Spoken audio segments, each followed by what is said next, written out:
കോഴിക്കോട് വെള്ളിപ്പറമ്പിൽ മദ്യലഹരിയിൽ മകൻ അച്ഛനെ അടിച്ചുകൊന്നു. 64-കാരനായ ശശിധരനാണ് മകൻ അഭിരാമിന്റെ അടിയേറ്റ് മരിച്ചത്. പുലർച്ചെ 12:30യോടെയാണ് സംഭവം.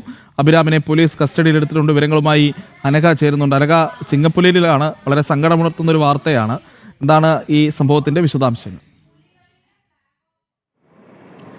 പ്രജിത്ത്, ഇന്ന് പുലർച്ചെ 12:30യോടെയാണ് ഈ സംഭവം നടക്കുന്നത്. ഈ ലഹരിയിലായിരുന്ന യുവാവായിട്ടുള്ള ഈ അഭിജിത്ത് വീട്ടിൽ എത്തുന്നു. വീട്ടിലുണ്ടായിരുന്ന പിതാവായിട്ടുള്ള ശശിധരനുമായി വാക്കുതർക്കത്തിൽ ഏർപ്പെടുന്നു.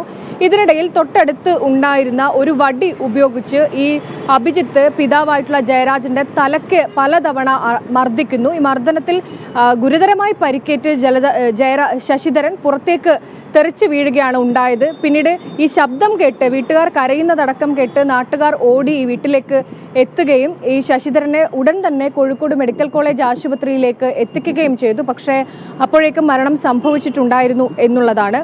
ഈ മകനായിട്ടുള്ള ഈ അഭിജിത്തിനെ പോലീസ് കസ്റ്റഡിയിൽ എടുത്തിട്ടുണ്ട്. ഇയാളെ വിശദമായി ചോദ്യം ചെയ്യേണ്ടതുണ്ട്. അതായത് ഇയാൾ MDMA അടക്കമുള്ള മാരക ലഹരിക്ക് അടിമയാണോ എന്നതടക്കമുള്ള കാര്യത്തിൽ പോലീസിനൊരു സംശയമുണ്ട്. അങ്ങനെയാണെങ്കിൽ ഇത് എവിടെ നിന്ന് ലഭിക്കുന്നു എന്നതടക്കമുള്ള കാര്യങ്ങളിൽ വിശദമായ ഒരു പരിശോധന ആവശ്യമാണ്. ഈ പ്രദേശവാസികളൊക്കെ പറയുന്നതനുസരിച്ചാണെങ്കിൽ ഈ അഭിജിത്ത് സ്ഥിരം ഇത്തരത്തിൽ മദ്യപിച്ച് വീട്ടിലെത്തി പ്രശ്നങ്ങൾ ഉണ്ടാക്കാറുണ്ട്. പിതാവുമായൊക്കെ ഇത്തരത്തിൽ തർക്കവും ഉണ്ടാകാറുണ്ട്. പക്ഷേ ഇങ്ങനെ ഒരു സംഭവം അത് ആരും തന്നെ പ്രതീക്ഷിച്ചിരുന്നില്ല. പ്രത്യേകിച്ച് ഇന്നത്തെ പോലൊരു ദിവസം. എന്തായാലും ഈ മരണപ്പെട്ട പിതാവായിട്ടുള്ള ഈ ശശിധരനെ കോഴിക്കോട് മെഡിക്കൽ കോളേജ് ആശുപത്രിയിലാണുള്ളത്. പോസ്റ്റ്മോർട്ടം നടപടികൾക്ക് ശേഷം മൃതദേഹം ബന്ധുക്കൾക്ക് വിട്ടു നൽകുകയും ചെയ്തിട്ടുണ്ട്. പ്രജിത്ത്, അനഘയാണ് കോഴിക്കോട് നിന്ന് ഈ സങ്കടമുണർത്തുന്ന വാർത്തയുടെ വിശദാംശങ്ങൾ നൽകിയതിന്.